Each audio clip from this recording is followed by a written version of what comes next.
Bayangkan sebuah perusahaan terlihat begitu rapi, laporan keuangannya tertata, dan seolah-olah semua sesuai aturan. Namun di balik layar, ada jejak manipulasi yang cerdik, arahan dari konsultan pajak nakal, dan strategi tersembunyi untuk mengurangi pajak secara ilegal. Sebagai seorang auditor pajak yang handal, inilah kisah bagaimana kita membongkar skema tax planning ilegal yang sering dilakukan melalui Graha Virtual Office, serta perusahaan fashion brand yang bermain di ranah gaya hidup dan belanja.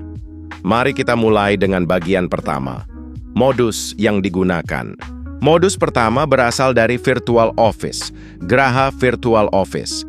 Perusahaan hanya menyewa alamat, tanpa ada aktivitas usaha nyata.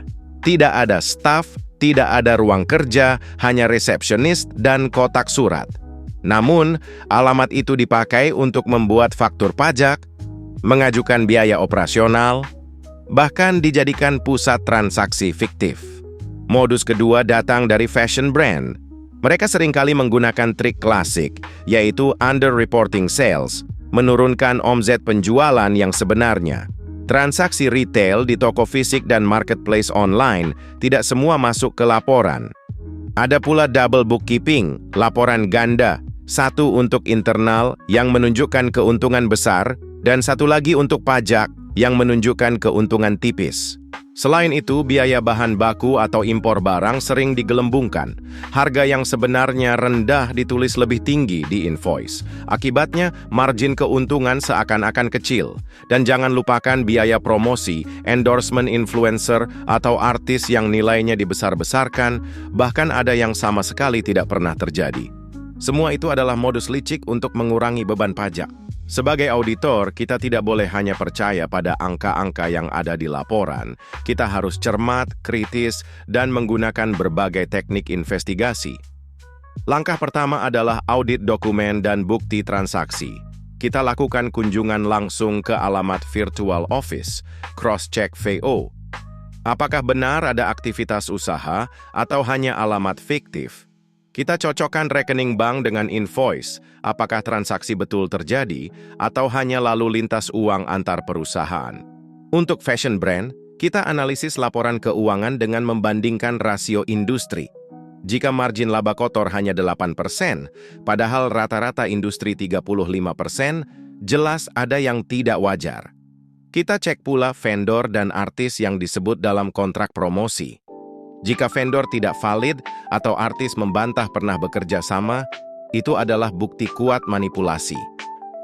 Langkah kedua adalah data analytics dan forensik digital. Kita bisa menggunakan pola angka, seperti hukum Benford, untuk mendeteksi anomali. Kita cocokkan faktur pajak masukan dan keluaran dengan sistem e-faktur. Kalau lebih banyak faktur masukan dari vendor fiktif, kita tahu ada permainan. Bahkan, kita bisa menelusuri pola transaksi akhir tahun yang tiba-tiba melonjak. Langkah ketiga adalah intelijen lapangan dan konfirmasi pihak ketiga. Kita hubungi supplier, customer, bahkan marketplace. Kita tanyakan, apakah benar transaksi sebesar itu terjadi? Kita lihat media sosial. Gaya hidup pemilik perusahaan bisa jadi jauh lebih mewah daripada keuntungan resmi yang dilaporkan. Dan terakhir, kita gunakan kewenangan hukum untuk menelusuri rekening bank melalui pasal 35A Undang-Undang KUP. Dengan kombinasi 3 langkah ini, dokumen, analitik digital, dan intelijen lapangan, kita bisa membuktikan bahwa manipulasi pajak memang benar terjadi. Namun, konsultan pajak nakal tidak tinggal diam. Mereka selalu menemukan cara-cara baru yang lebih canggih dan modern. Pertama, transfer pricing melalui offshore shell company. Perusahaan membuat entitas di luar negeri, misalnya di Singapura atau Hong Kong. Lalu perusahaan dalam negeri membayar royalti atau jasa konsultasi ke entitas luar negeri itu. Akibatnya, laba di Indonesia kecil, sementara keuntungan sesungguhnya diparkir di luar negeri. Auditor pajak DJP seharusnya melakukan cara mendeteksi dan mencari bukti antara lain. Comparables, OECD. Bandingkan tarif royalty fee dengan standar pasar industri. Kalau terlalu tinggi maka red flag. Cek substance. Apakah entitas luar negeri punya pegawai dan aktivitas nyata atau hanya shell?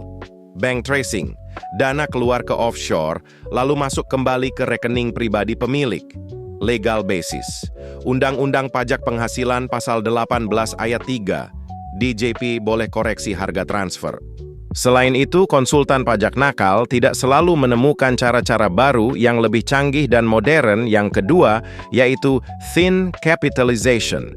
Perusahaan diarahkan untuk menggunakan pinjaman besar dari perusahaan afiliasi. Bunga pinjaman dicatat sebagai biaya, padahal modal sebenarnya cukup.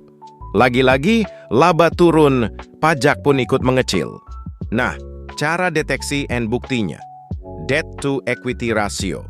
Cek. Jika jauh melebihi batas ketentuan, misal 4:1 di Indonesia. Flow analysis. Pinjaman tidak pernah benar-benar ditransfer atau dilunasi, dalam hal ini hanya pencatatan. Interest pattern. Pembayaran bunga tidak sesuai jadwal normal, misalnya selalu akhir tahun fiskal. Legal basis. Thin cap rules dari OECD BEPS Action 4. Selain itu, konsultan pajak nakal tidak selalu menemukan cara-cara baru yang lebih canggih dan modern. Yang ketiga, yaitu creative expense allocation. Barang-barang pribadi seperti mobil mewah, jam tangan branded, atau bahkan liburan ke luar negeri dicatat sebagai biaya promosi perusahaan. Padahal jelas-jelas itu konsumsi pribadi. Kalau sudah begini, cara deteksi dan buktinya. 1. Cross-check physical evidence. Faktur beli mobil versus aset tercatat. Apakah dipakai operasional atau pribadi? Interview employees. Apakah benar perjalanan luar negeri untuk bisnis atau sekadar family trip? 3. Expense to sales ratio. Kalau biaya promosi 40% dari omzet padahal standar industri 10-15%, indikasi penyamaran. 4. Legal basis. Undang-Undang Pajak Pendapatan Pasal 6, deductible expense harus wajar dan terkait langsung usaha. Selain itu, konsultan pajak nakal selalu menemukan cara-cara baru yang lebih canggih dan modern. Yang keempat, yaitu mekanisme invoice engineering. Konsultan nakal menyarankan kliennya membuat vendor dummy atau menggunakan perusahaan boneka.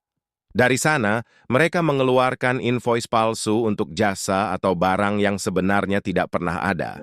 Cara deteksi dan buktinya. 1. Vendor validation. Cek NPWP vendor ID. Apakah ada alamat, pegawai, aktivitas nyata? Kedua, third party confirmation. Hubungi vendor, jika tidak bisa diverifikasi maka dapat dipastikan merupakan vendor palsu. 3. Bank flow. Dana ditransfer ke vendor, lalu ditarik cash dalam waktu singkat, berarti ada indikasi kickback. 4. Forensik metadata. Invoice dibuat manual, bukan dari sistem akuntansi resmi. Dasar hukumnya untuk auditor independen atas upaya klien ini, yaitu jika faktur tidak sah, maka PPN masukan ditolak, biaya tidak deductible. Konsultan pajak nakal tidak tinggal diam.